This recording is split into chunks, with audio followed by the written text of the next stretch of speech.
The smell of rain lingered in the air as I sat in my car, staring at the dimly lit windows of my house. I should have gone inside by now, but something held me back. Maybe it was exhaustion. Maybe it was the gnawing feeling in my gut, the one I had been ignoring for weeks. Or maybe it was the silence. Not the kind of silence that brings peace, the kind that suffocates. I gripped the steering wheel, my knuckles whitening. Just go inside. It's your house. Your wife is waiting. But for some reason, I hesitated. Eventually, I forced myself to move. I stepped out into the cool night air, my dress shoes splashing against the wet pavement. The house was quiet when I entered. No TV, no music, not even the clinking of dishes in the sink. She was sitting on the couch, her back straight, hands folded in her lap. Waiting. Something about the way she looked at me made my stomach turn. I dropped my keys onto the counter, inhaled deeply, and met her gaze. "Liam," she said, her voice barely above a whisper. "We need to talk." There it was. The phrase that never meant anything good. I swallowed hard. "Okay," I said, lowering myself into the chair across from her. "What's going on?" She looked down at her hands. When she finally spoke, the words were so soft I almost thought I misheard them. "I'm pregnant." A breath I didn't realize I was holding left my lungs. My heart pounded against my ribcage. I should have been happy. We had talked about kids before. We had planned for this moment. But she wasn't smiling. And then she added the words that ripped my entire world apart. "But it's not yours." The silence that followed swallowed me whole. My ears rang. The walls of the room seemed to close in, the air thickening, pressing down on my chest like a vice. I opened my mouth to say something, anything, but no words came out. My wife, no, not my wife. Not anymore. The woman I had trusted more than anyone just sat there, her hands clasped together, her shoulders rigid, like she was bracing for an explosion. But I didn't explode. I didn't throw things, I didn't scream. I just sat there, staring at her, waiting for my brain to catch up with what my ears had just heard.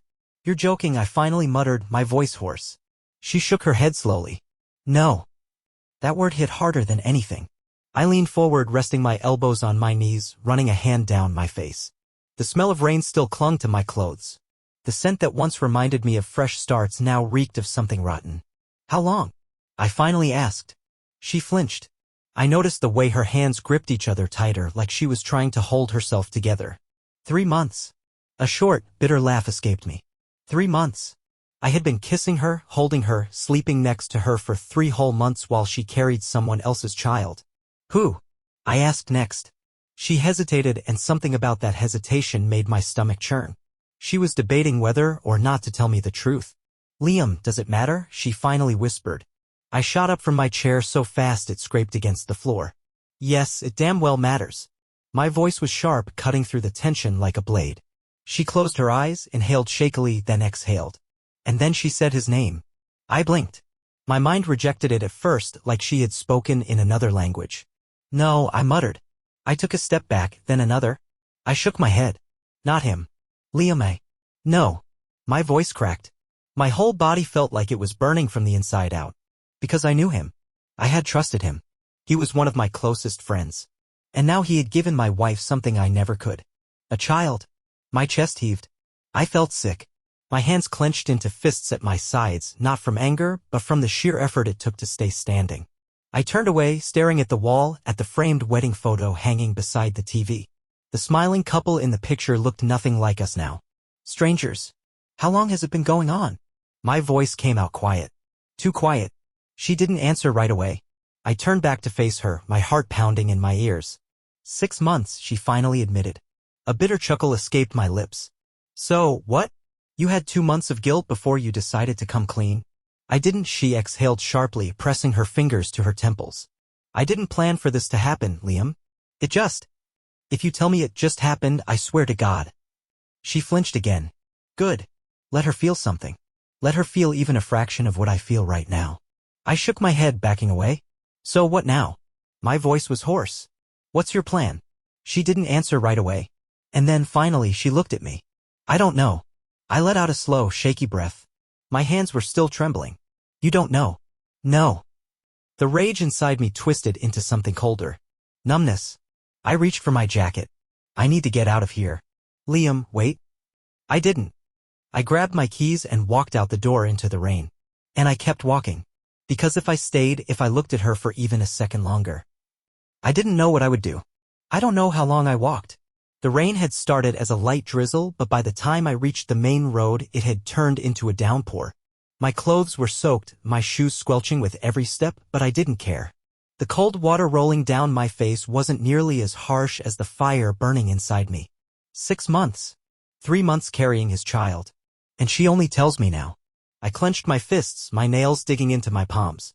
The image of her sitting there, hands folded, waiting for my reaction, was burned into my mind. Like she was breaking the news of a canceled vacation, not the destruction of our marriage. I didn't know where I was going. All I knew was that I couldn't go back. Not yet.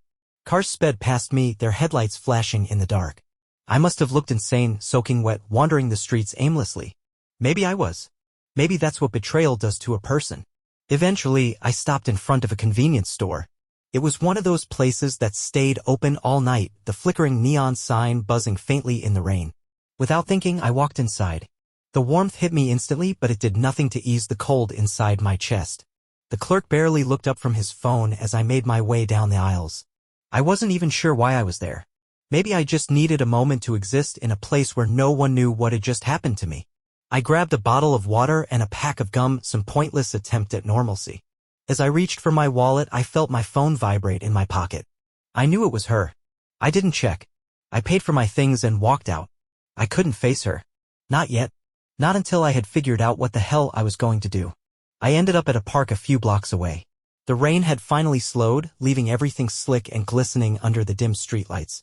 I sat on a bench, staring at nothing, my mind a chaotic mess of anger, pain, and something else. Something I hadn't admitted to myself yet. Then my phone buzzed again. This time I looked. 13 missed calls. 2 voicemails. And a single text message. Liam, please come home. We need to talk. I exhaled sharply, leaning forward, my elbows resting on my knees. Talk? We had already talked. She had already told me everything I needed to know. I played the first voicemail. Her voice came through, shaky, barely holding itself together. Liam, I know you're angry. I know you hate me right now. But please, just come home. We can figure this out. I don't want to do this over the phone. I clenched my jaw. Figure this out. As if there was anything left to figure out. I deleted the message. I pressed play on the second voicemail. This time she wasn't alone. Liam. It's me again. Look, a pause. Then a muffled voice in the background. A male voice. My stomach twisted. No, just give me a second, okay? Her voice again, lower now. Liam, please. I know you're upset, but I don't want to do this like this. Just come home. Then the line went dead. I stared at my phone, my pulse pounding in my ears. She wasn't alone. She had called me begging me to come home while he was there. I don't know what I expected. Maybe I thought she would be alone, crying, regretting everything. Maybe I thought she'd feel even a fraction of the pain she had just dumped on me. But no. She wasn't sitting at home waiting. She had already moved on. I let out a slow, measured breath, my hands tightening around the edges of my phone. And then I did something I never thought I'd do. I smiled. Not because I was happy. Not because I had moved past the betrayal. I smiled because in that moment I realized something. She thought she had the upper hand. She thought she was the only one with secrets. But she had no idea. I stood up, slipping my phone back into my pocket. I wasn't going home tonight. Because if my wife thought she had just blindsided me with the most shocking news of our marriage. She had no clue what I was about to do next. The streetlights flickered above me as I walked, my shoes splashing through puddles left by the storm. The cool night air did nothing to calm the fire inside me. I had spent the last few hours wandering aimlessly, playing her words over and over in my head. I'm pregnant, but it's not yours. That single sentence had ripped apart everything I thought I knew. And yet, as I listened to that last voicemail, something inside me shifted. The pain didn't disappear, but it twisted into something else. Something sharper. A realization. She had assumed I'd crumble. That I'd come running back, desperate to work things out while she sat in my house with him, already planning her new life. But she had no idea what was coming. I pulled my phone from my pocket and scrolled through my contacts until I found the name I hadn't touched in over a year. My thumb hovered over the call button for a moment. Then I pressed it. The line rang once, twice, and then, Liam. Her voice came through, smooth and surprised. It's me, I said, my own voice steady. A pause. I didn't think I'd ever hear from you again. I exhaled, glancing up at the dark sky. Yeah, well, life has a funny way of making things come full circle. Another pause. Then curiosity. What's going on? I hesitated. Should I really do this? Should I really open this door again? Then I thought of my wife, sitting at home, with him, and I knew the answer. I smiled, though she couldn't see it. I think it's time we talked. 2 years earlier, I was standing in the kitchen, staring at the text on my phone. My heart pounded in my chest as I read the words over and over. I don't know how to say this, but I need to. I have feelings for you. My mind raced. This was wrong. This was so wrong. But the moment I read those words, I felt something I hadn't felt in years. Excitement. She was beautiful, confident, and completely off-limits. She was everything I had convinced myself I shouldn't want. Because she wasn't just some random woman. She was my wife's best friend. And I had feelings for her too. I never acted on it. I shut it down before it could turn into something real. I loved my wife, or at least I thought I did. I told myself I was a good man, that I wouldn't cross that line. But now my wife had burned every bridge between us. And suddenly I wasn't so sure why I had held back in the first place. Present day. I arrived at the cafe just after midnight. The place was nearly empty, save for a few stragglers nursing their late-night coffee. I spotted her immediately.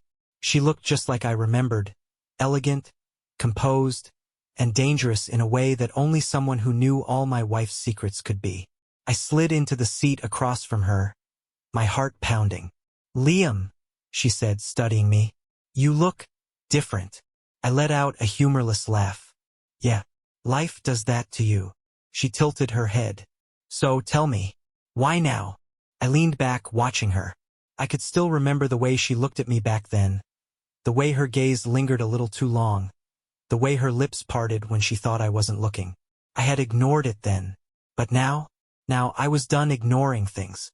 I took a sip of the coffee the waitress placed in front of me, letting the silence stretch. Then I said the words that changed everything. "My wife is pregnant." She blinked, caught off guard. "Oh." A slow, knowing smile spread across her face.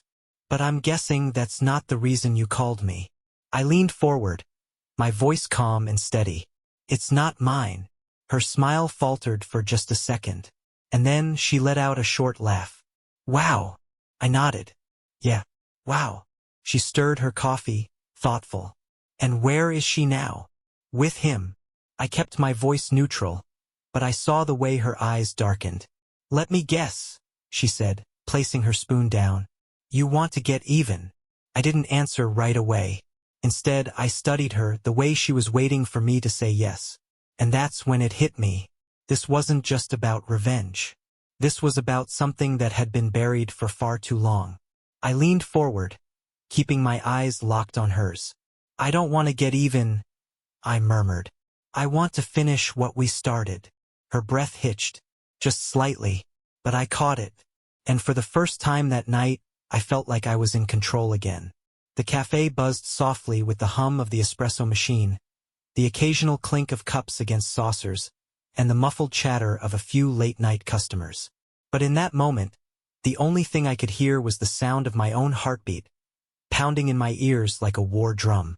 She stared at me, her dark eyes sharp, calculating. For a moment, she said nothing. Then, slowly, deliberately, she leaned forward, resting her elbows on the table. "You want to finish what we started?" she repeated, her voice low. I nodded, my expression unreadable. Her lips curled into the faintest smirk, but I saw the flicker of hesitation beneath the surface. "That's interesting," she murmured, stirring her coffee.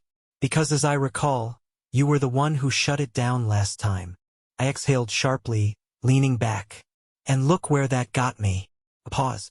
Then she laughed, shaking her head. "Wow, she really did a number on you." "Huh." I didn't respond. I didn't need to. She sat back, folding her arms. "Tell me, Liam, is this really about me? Or is this about her?" I swallowed hard, my jaw tightening. That's the thing about people who know you well. They can see right through you. And she wasn't wrong. Part of me wanted to hurt my wife the way she had hurt me.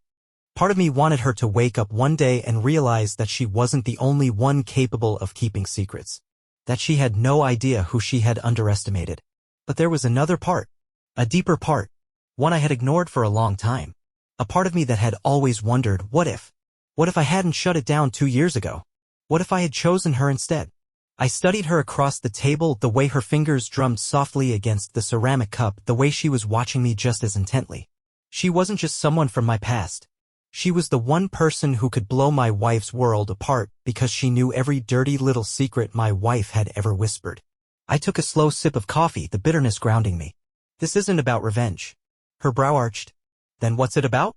I set my cup down, meeting her gaze. It's about finally doing what I should have done a long time ago.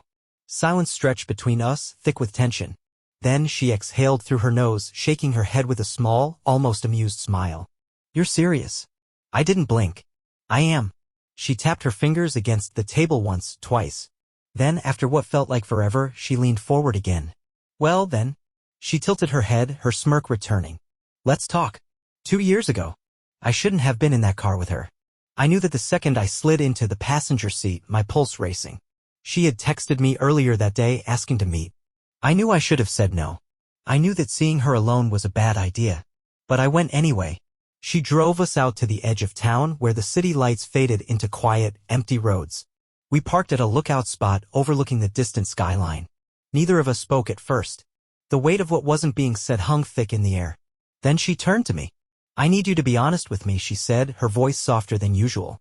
I clenched my jaw. About what? Her eyes searched mine. About us. A sharp inhale. My fingers curled against my thighs. There is no us, I said, my voice barely above a whisper. Her lips pressed together. Liam, I shook my head, cutting her off. No. We can't. I'm married. A humorless chuckle left her lips. And that means what? That you don't feel it? That this, she gestured between us, frustration flickering across her face, isn't real? I looked away, focusing on the distant city lights. I had been lying to myself for months. Of course it was real. I had felt it in every glance that lingered too long. In every casual touch that sent a spark down my spine. In every moment we spent together where I forgot, for just a second, that I was someone else's husband. But I wasn't the kind of man who cheated. So I did what I had to do. I turned to her, forced my expression to harden. It doesn't matter, I said, each word cutting me open from the inside.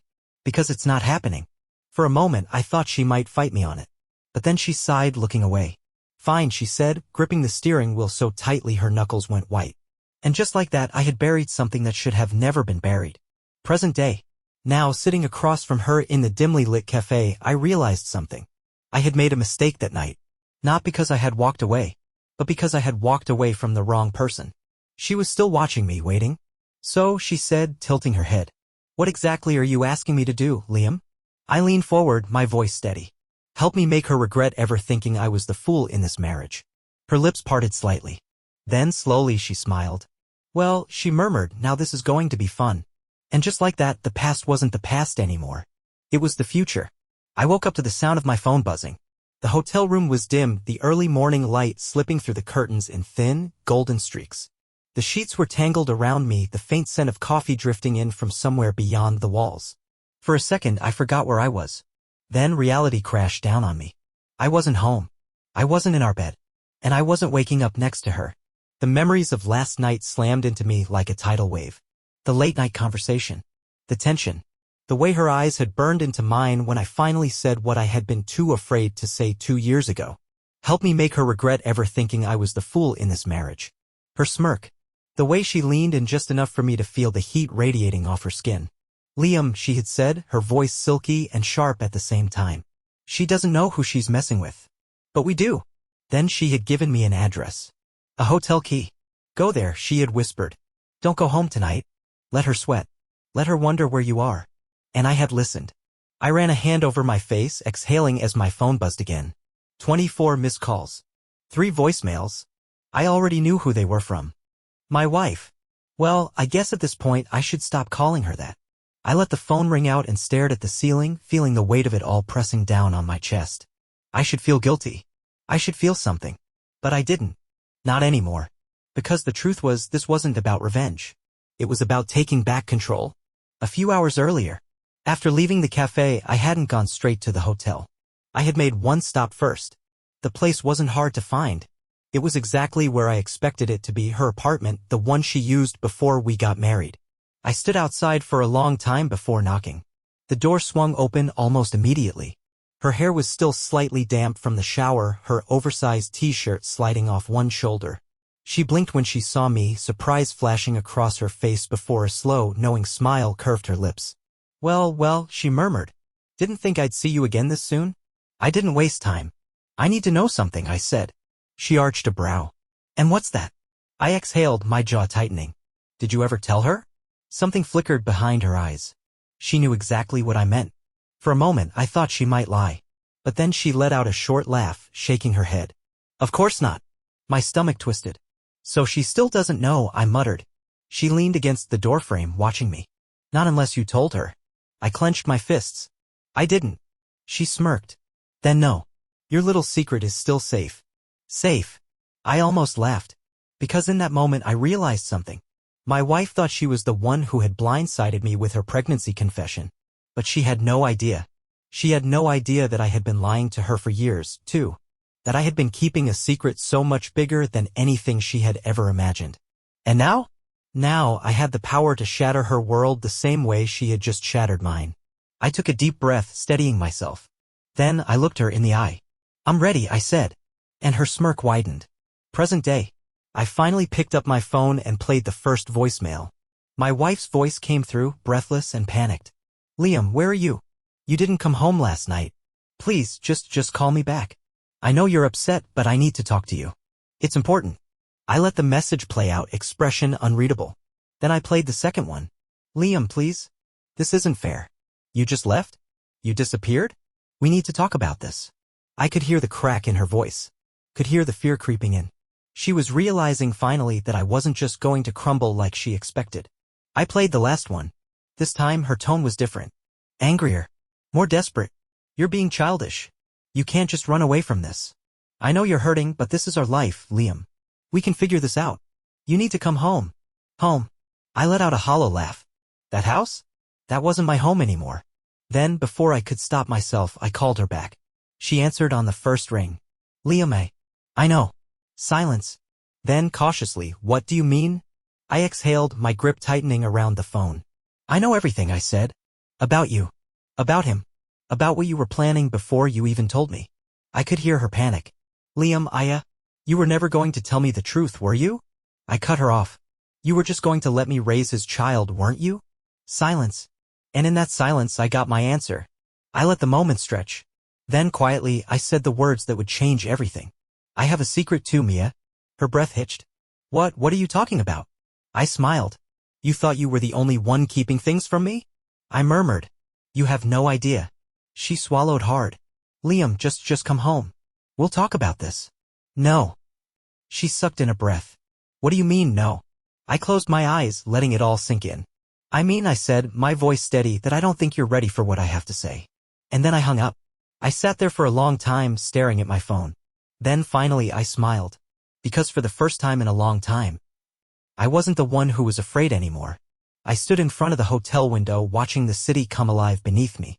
The sun had barely risen, but the streets were already filling with people, cars weaving through intersections, life moving forward, unaware that, for me, time had split in half. Before last night, after last night, I had been living in the fog of betrayal, letting it swallow me whole. But now the fog was lifting. And what lay ahead wasn't sadness. It wasn't heartbreak. It was something sharper. Something colder. Power. My phone buzzed again on the nightstand. Another call. Another voicemail. My wife, Mia, was spiraling. I let it ring out. Last night, she had called in a panic, her voice trembling, demanding that I come home. That we fix this. But she didn't realize there was nothing left to fix. I picked up my phone, scrolling past her missed calls, past the frantic messages. My finger hovered over the one name that mattered now. The one person who could help me do what needed to be done. I pressed call. She answered on the second ring. I was wondering when you'd call. I'm ready, I said. She exhaled, a slow, deliberate sound. I have to admit, Liam, I didn't think you had it in you. I ran a hand through my hair. Neither did I. A soft chuckle. Meet me at the place we talked about. We have a lot to discuss. I nodded even though she couldn't see me. See you soon. I hung up, grabbed my jacket, and walked out of the hotel room. Mia thought she had control over this situation. She had no idea what was coming. I arrived at the bar before she did. It was one of those places that didn't ask questions, the kind of dimly lit spot where people came to disappear. The bartender barely glanced at me as I slid into a booth, my back to the wall, my mind already working through the next steps. Minutes later, she walked in. She looked different from last night. Sharper. More put together. Her confidence radiated through the room as she slid into the seat across from me, folding her hands on the table. I like this version of you, she mused, tilting her head slightly. The Liam who doesn't just sit back and let life happen to him. I didn't smile. Tell me what you know. She studied me for a moment before nodding. All right, she said, reaching into her purse. She pulled out a slim manila folder and placed it between us. This is everything I have on her. I hesitated before picking it up. The weight of it in my hands felt heavier than it should have been. Inside were photos, documents, text messages. Evidence. I flipped through the first few pages. My stomach twisted. Mia hadn't just been lying to me about the pregnancy. She had been planning to leave me long before she got caught. She had started siphoning money from our joint accounts 6 months ago. Slowly, methodically. Thousands of dollars gone, funneled into an account I had never seen before. She had been preparing for this moment, setting herself up so that when she finally dropped the bomb, she wouldn't walk away empty-handed. She was going to take everything. I set the folder down carefully, inhaling deeply. How long have you known? Her lips curved into a small smirk. A while. I exhaled sharply. Why didn't you tell me? She shrugged. Would you have believed me? I didn't answer. Because the truth was I wouldn't have. I had been so blind. So trusting. So stupid. She leaned forward. Now do you see why I wanted you to walk away back then? I met her gaze. Yeah, I said quietly. I do. For a moment we sat in silence. Then she pulled out another paper and slid it toward me. Here's what you're going to do next. I looked down. It was an address. A law firm. A divorce attorney. I felt something settle inside me. A finality. A calm. I wasn't going to yell. I wasn't going to beg. I was going to end this on my terms. And Mia? She was about to learn what it felt like to lose everything. I picked up the paper, folding it neatly before slipping it into my pocket. Then, for the first time in 2 days, I smiled. I sat in my car outside the house that I used to call home. The place looked exactly the same, but it no longer felt like mine. The lights in the living room were on, casting a warm glow through the curtains. I could picture her inside, pacing, waiting for me. She had no idea what was coming. I took a slow, steady breath before stepping out and walking up the driveway. My keys were still in my pocket, but I didn't need them. I knocked. A shadow passed behind the curtains. A second later, the door swung open. Mia stood there, her face pale, her hair pulled into a messy bun like she hadn't slept. The moment she saw me, her eyes widened with relief. Liam, I'm not here to talk. My voice was calm, steady, controlled. She froze, confusion flickering across her face. What do you mean? We need to. I reached into my pocket and pulled out the envelope. The one I had picked up from the lawyer's office just hours ago. I extended it to her. She hesitated before taking it, her hands trembling slightly. What is this? Open it. She did. And when she saw the first page, her face drained of color. Divorce papers. Her mouth parted slightly as if she couldn't quite process what she was looking at. Liam. I know everything, Mia, I said quietly. The money. The accounts. The way you were planning to leave me even before you got pregnant. Her fingers tightened around the papers. I was going to tell you. I laughed, but there was no humor in it. You were never going to tell me the truth. You just wanted me to be the fool who stuck around while you figured out how to make your exit as comfortable as possible. She swallowed hard, her eyes darting over my face. Is this what you really want? I nodded. Yeah, it is. Her lips pressed together, her eyes glistening. I never wanted to hurt you.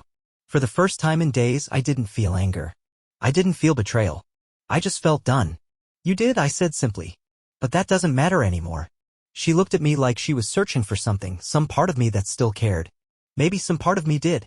But it wasn't enough. Not anymore. She exhaled shakily, flipping through the pages. There's nothing left to say, is there? No. I turned and walked away, my footsteps steady. She didn't call after me. She didn't stop me. Because she knew, just as I did, this was over. As I reached my car, my phone buzzed. I pulled it out, glancing at the screen. One new message. I opened it. Dinner tonight? Something tells me you could use a fresh start. A small smirk tugged at the corner of my lips. Yeah, a fresh start sounded good. I slid into the driver's seat, started the engine, and pulled away from the house. I didn't look back.